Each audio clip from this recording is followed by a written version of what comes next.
Thank you. Welcome. My name is Janelle Maffei. I'm a structural engineer, Chief Mitigation Officer with the California Earthquake Authority. California Earthquake Authority is the largest provider of residential earthquake insurance in the state of California. What is an earthquake provider doing with mitigation? Well, I'll tell you how this works. 1985, the state of California passed a law that said that if you write homeowners policies in the state of California, you must offer earthquake insurance. The homeowner is not obligated to purchase it. So 1994, Northridge earthquake comes along, tremendous amount of damage. I think a quarter of it was paid for by residential earthquake insurance. And the homeowners policy writers said, okay, we're out of here. A crisis in the state in terms of earthquake insurance, the legislator created the California Earthquake Authority, but at the time wanted it to be public facing and wanted it to have a public mission, and that was the mitigation mission. So they started to put aside 5% of investment income. They took participating insurers, they put money into a pot, they started to gather capital. As that capital is invested and makes money, 5% of that money that's made on investment goes into a mitigation fund. I joined about 4 years ago, there were $25 million. So there's our mitigation fund. What are we mitigating? Well, because our purview are single family dwellings, 1 to 4 units, we're mitigating single family dwellings. And in particular, our first programs are directed at what we call a cripple wall house. And I have a drawing here, and it's pretty simple to follow this. California, predominantly wood frame houses, temperate climate, access to wood. You build a wood floor, maybe it's on a slightly sloped site, but you have to get that wood floor up above so that it has ventilation underneath. And so you have a couple of steps up to that first floor. Well, right around here, underneath the house, is a crawl space that's surrounded by these short studs that are called cripple walls. They're just sheathed with whatever materials on the outside of the house. They have a tendency to topple or slide off of the foundation. Significant damage, particularly to an uninsured homeowner, which would be about 90% of the population in California is without earthquake insurance. So how many of these houses do we have in California? We estimate in high probability areas of great ground shaking, 1.2 million. 1.2 million houses constructed predominantly between the two world wars that are this kind of vulnerability. So that's our house. So what are we doing? We're doing all kinds of things. We're doing guideline development, we're doing research, we're doing incentive programs. We'll talk about all those, but why are Cheryl and I working together? Well, last August 24th, 3:20 in the morning, the Bay Area was all awakened to a magnitude 6.0 earthquake in the Napa area, and it hit the downtown area very hard and hit a residential community very hard as well.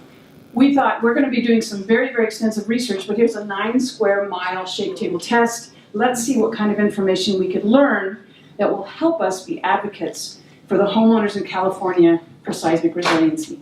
So as a structural engineer, I start thinking, what do I want to know? Well, I can drive down the street and see the red tagged houses. I can see the ones that came off their foundation. You know, these topple, lots of damage, red tag, there's even a map in the paper. What I can't see is when a homeowner has climbed under or had a contractor climb into their crawl space and anchored the house to the foundation with anchor bolts and put plywood around that cripple wall and strengthened it. I can't see that. So we went out with all kinds of different ways to reach citizens. We got over 600 people who went out to our online survey. We realized that what we wanted to know was what and how, but we also wanted to know why, and hence our relationship with Dr. Cheryl Rabinovich. Cheryl has brought great value, and as any demanding client, which is me, I get much more consulting than she ever imagined, including her joining us today.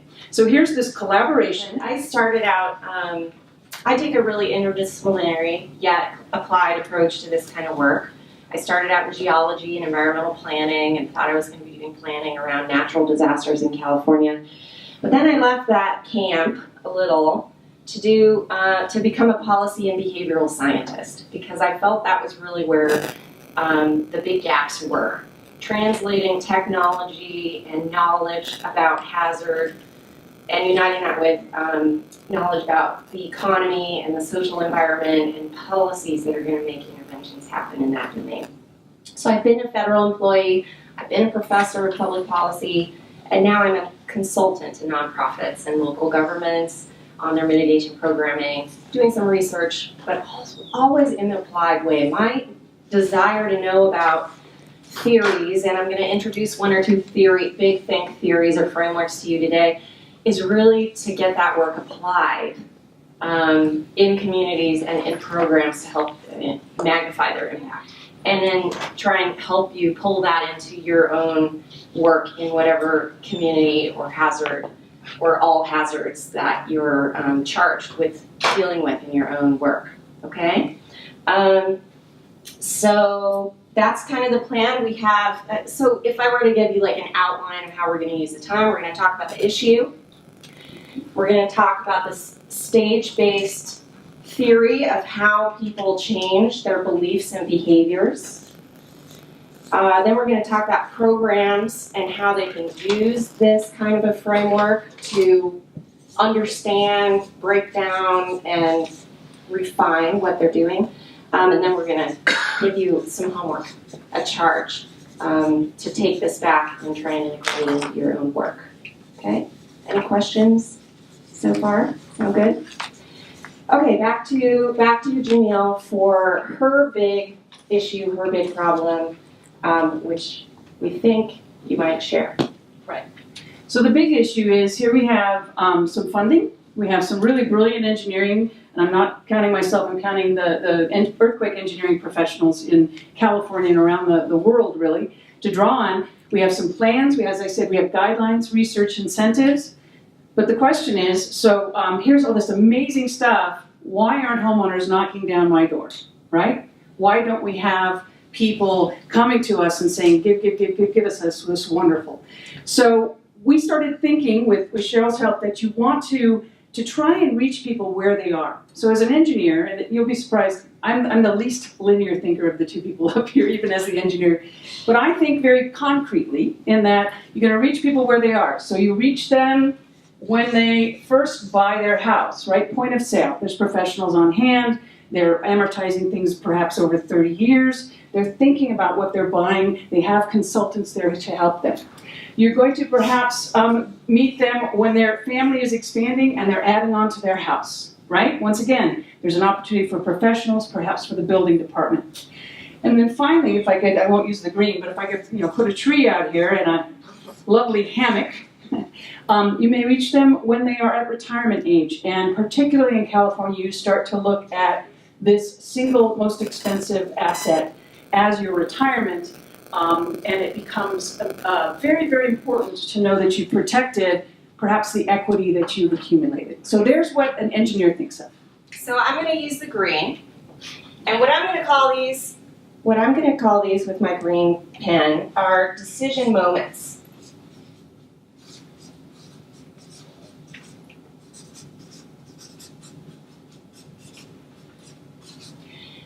We always talk in the earthquake community about, people only care about this issue after a big event. That's the only time when we can get people to pay attention to this kind of issue. We have more decision moments going on for this behavior than we're used to thinking about.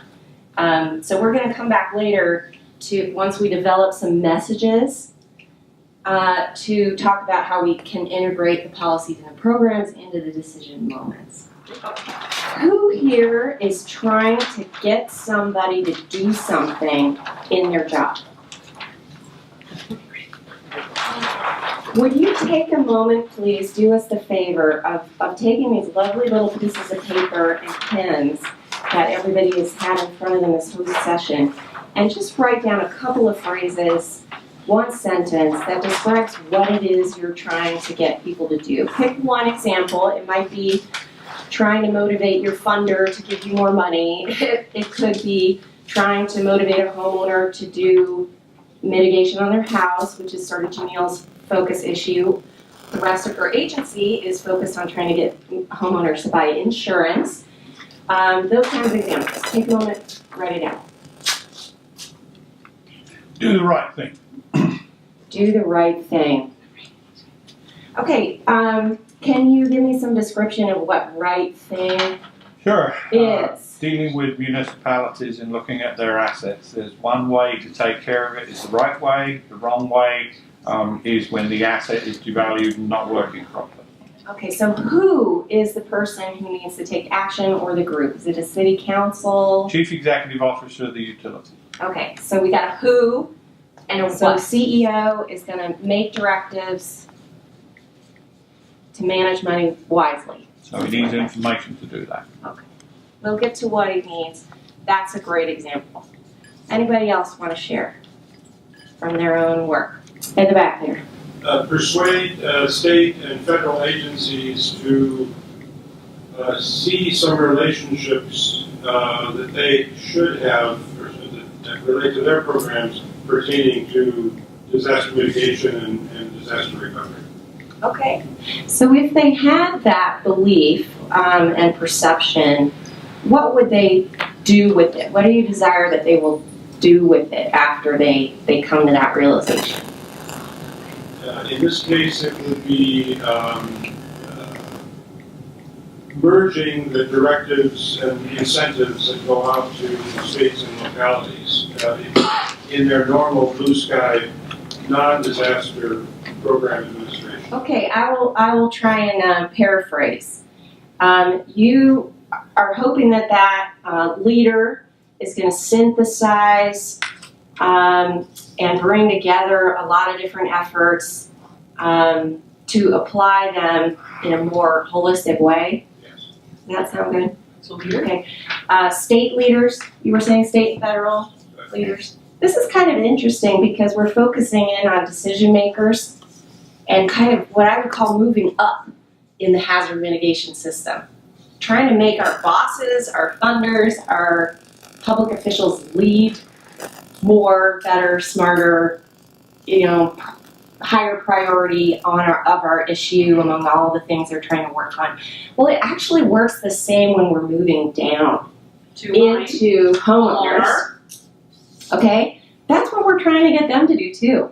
They've got a lot of things on their plate, a lot of risks they face in their lives. It might be violence in their community that's making them afraid of letting their kids walk to school or ride the public transportation. We have to get our really long-term, really abstract, risk onto their agenda and ask them to take a little bit of their money and their attentional resources, which is the most scarce resource on the planet actually, and pay attention to our issue. So there's a lot of parallels actually, even when you're looking up to try and change behavior or kind of looking to the ground level to try and change behavior. Yeah, we got a question or two in the back. Let's go to yellow shirt first. Jim Mullen, and I was the director in Seattle when we did Project Impact, and Great. after Nickelman came out when we at the state of Washington, so you know about that program. Seattle's my hometown. Aside from someone had to get me to hire a really smart person to do all those two things, but so I didn't have to do it. What I think you have to do is convince people to one of two things. First, you have to convince them that they have a risk, and secondly, that it's not insurmountable. Uh-huh. And one of the things that I've learned, never having taken a sociology course in my life, but one of the things I've learned is you have to give people some efficacy.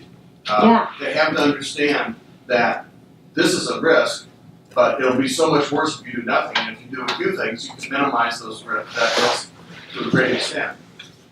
And when we did home retrofits in Seattle before the Nisqually earthquake, we actually saw some benefits of that, not just home retrofits, but school retrofits, because we probably saved lives in the third grade classroom. So the incentive is you've got something that is a threat to you, but there are things you can do that and they aren't very costly. And if you then take what I was saying in an earlier session was if you can take people around to the other side of it and say, if you do nothing, these are some of the challenges you might face. And you're going to ask yourself, or your kids sleeping in the car because the house is destroyed, are going to ask you, why didn't we do something about this further? That's a question you can ask the governor or a mayor. What was so important? Great. When you knew this is a predictable event, what was so important that you did nothing or next to nothing in the policy, but you could you have to say the same thing with the homeowner. This is a shared obligation of citizenship. It isn't just waiting for the government to protect you. They have to do some of it themselves. Yeah, this is a fantastic example, and I'm just going to show you how I'm starting to take notes up here on our behavior change steps diagram. You talked about understanding your risk. You talked about understanding consequences, but I'm going to add one more layer to that, which you highlighted beautifully, which is it's not just about dollars. It's about embarrassment and status and emotions, okay? Responsibility to your children, responsibility to community. People have a hard time working that in to their vision of what this hazard is how it's gonna impact them if they do nothing. So I put the word counterfactual there, another fancy academic word, but that's the what if I don't take action scenario. And we need to get people thinking in that direction too, because it's not just what happens if I retrofit, it's what happens if I don't. And the difference between them is the benefit that they get. And that might be a lot bigger difference if they consider all of those different negative types of outcomes. Okay, so I'm going to write types of outcomes here. Types of loss. And then the feasible action set. You got to give them something that they can imagine themselves doing that will actually have a high likelihood of working or paying off. Barry, did you have something? Yeah. Sure. Personalization is hugely important. That could have been me. That could be me. There was a county commissioner here last night telling really atrocious stories, sad stories, about the effect that people in her community could have had. And I think that there was another presentation just shortly afterwards, which was from the federal level, and it didn't resonate personally. There was no fear, there was no hope, and what you're really saying to these people within these situations is, we're going to give you hope because we're going to not put you in a situation where you're going to be frightened, hurt, or whatever. And this is what I see missing from a lot of the policies is, you should do this because of risk, you should do that because of this one. They have to emotively think to themselves that, wow, this is the atrocious thing that happened, this could have been me. That's right. Yeah. And Barry, did you have something? Yeah, the example that I was mentioning earlier, or a minute ago, was a state or federal program. Let's make it a federal program to the state, to the local, to the citizens. And what would I remember your name? Sorry.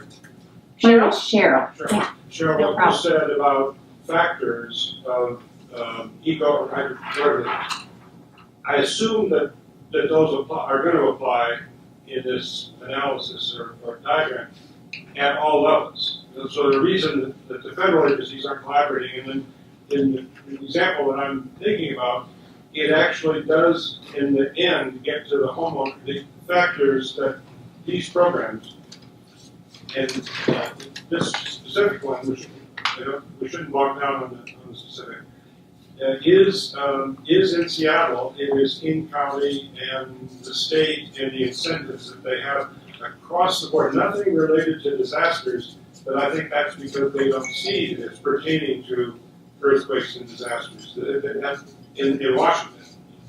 So that's the dimension. Right.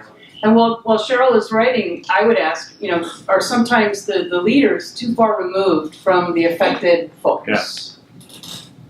Well, it's. I would describe that as invisible behavior. Disengage. So people can't see who did what or who didn't do what that's causing them harm. So one of the solutions at this kind of level is to make action more visible. Okay, we might circle back to that in a little bit. Yeah, Sharon. Can I ask you a quick question? Your steps, I find it interesting that personalized is on top of engaged, because I kind of think you have to personalize it in order to get them engaged. So can you just speak to that? Sure. Why don't we kind of begin down here? We haven't talked about this a lot. Unaware. What do I mean there? This is the basic level that we all start out with regards to risk. It may sound a little corny, but we come out of the womb and, it's just, you don't know that the world is a dangerous place. Maybe it's frightening and scary, but the realization of harms that could come to you sort of layers in over the course of your life, becomes more nuanced and distant, so on. This is hidden hazards, things that you don't even perceive. Maybe when nanotechnology first came out, everybody's like, oh, rah, rah, it's a good idea, but then you start getting concerned, what if it penetrates certain areas of the environment? It moves from being total unawareness to being, oh, I know that's a good or a bad thing. It's just kind of an arrow that goes one way or the other. Does this sound familiar to people in terms of the audience they're trying to hear? Okay, so what's your example of a risk issue that people are kind of it's like earthquakes are bad kind of thing? They're at that level of understanding of the issue. Here's the bit, engaged. Engaged is a two-way situation. If the only time you talk to somebody when there's a problem or when there's a big storm, that's already too late. You're making the wrong emotive decision. We're doing with a lot of utilities, pointing out that their problems are cyclical communication with the people and not constant communication on how they're doing to prevent that crisis point. And I think if you really want to engage somebody, you have to communicate with them in real time, all the time, not... Right. Yeah. But let's talk about earthquakes. So earthquakes don't happen very often. A lot of what we all deal with is low probability, right? So it's not going to happen to me.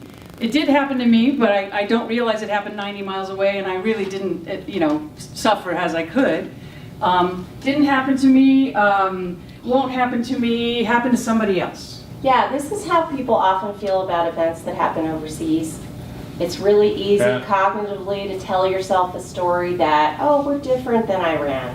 Our housing stock is built out of different material. It's not relevant to me that 10,000 people passed away in this event. Nuclear power is kind of like this. Like, you've got some vague general idea of what it is and that it could have some risk, but it's not, it doesn't, things change at different windows of time, right? And people kind of move up and down this a little bit based on the social context or the time, the place that they're in any particular moment. So what do we mean by engaged? Now we can circle back to Sherry's question. She asked, what's this engaged thing and why is it different than being having the issue personalized? Why does personalization come after engagement? So what I mean by engaged is that you're receptive to the idea that something should be done. So this is where we move to the level of earthquakes are problems for a lot of people. Okay? It's a serious problem. Possibly should be on the agenda for our community. Okay? It's a positive support for something to be done about it. Okay? Does that sort of make sense? It's general awareness plus the idea that this is serious. Okay? Everybody in the Bay Area is here or above. There is nobody, not nobody, who is unaware. Okay? I would suggest that means we do not need public education efforts that are about the fact that we have earthquakes. We're beyond that. We got 98% penetration of that idea. So you start to see how understanding where your audience is can shape what you don't need to say, and that you can start the conversation where they are. Personalization, I'll just say one more thing about engaged. This is really affected by current events. So you have an event in Napa, people are a little engaged. They move from being generally aware to, serious things can happen to people like me. Maybe we should do something about that. It's kind of where they end up. The media can influence, bump people into this engaged stage. And oddly, existing organizations and relationships. So if you have a neighbor who just investigated an insurance purchase, or you're doing some home remodeling and your contractor says, would you be interested in me working a little bit more in that? If you're in existing relationships, you can be nudged up to this, should I be looking at that?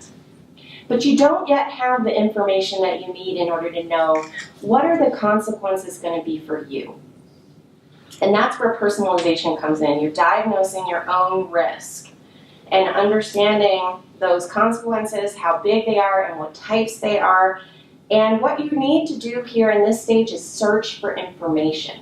So when it's personalized, you're scanning your environment proactively. You're calling an engineer. You're asking people at your religious institution or at your children's school, what have you done about this? What do you think about, I'm shopping for a home. Should I not be looking at houses on the Berkeley Hills because of landslide issues? Have you heard anything about that? That's personalization. I'm looking at the cues in my environment to see, am I in the higher risk category where I should really invest some money in getting true information that will inform me to act? Okay, I had a question. Yeah, I'd actually adjust that model. Right with engagement, you're doing education, and education comes first. That this is a problem. That there are measures you can take, and then you turn to applying it to your own personal situation to see if the soils around you are the type that would make you more vulnerable. You need to find out those kinds of things, and that there are steps. But part of the education is it's not impossible or it's not necessary that you have to suffer. You can fix a lot of the problems in advance, and this is how you do it, and then you personalize it yourself. So I'd almost change that to say engage and educate. Yeah. Because awareness just scares people at best, and education gives them something to do.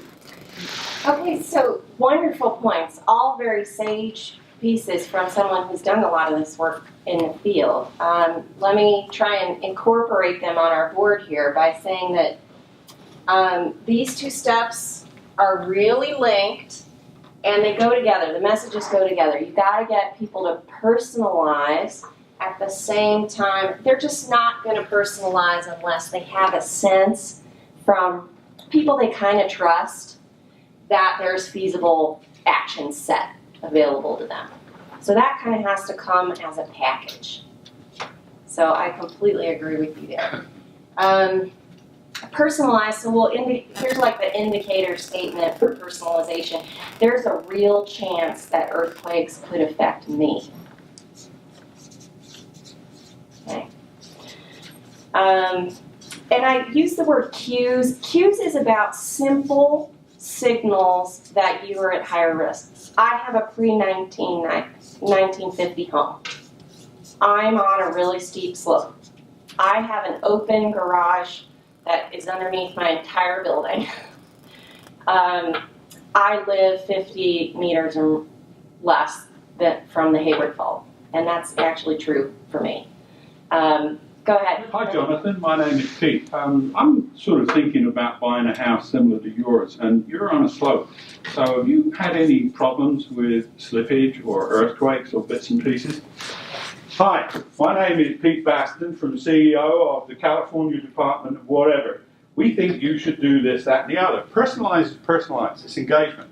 It isn't talked down to. It is talked to and receive information from. Thank you, that's very helpful. People you know, choices, not assignments, conversations, not directives. Yeah? This is Ed Thomas, could I perhaps add to that, not to disagree with you in any way. We in NHMA typically call that peer-to-peer communication. Yeah. Yeah. Yeah. There is nothing more influential than the proof that you find in your social environment. What do people like me do? And the signal that for earthquakes is all wrong, because nobody you meet has experienced that level of loss in general. So that's why the testimonials are so important. You know, someone was mentioning the story. I'll add that in here.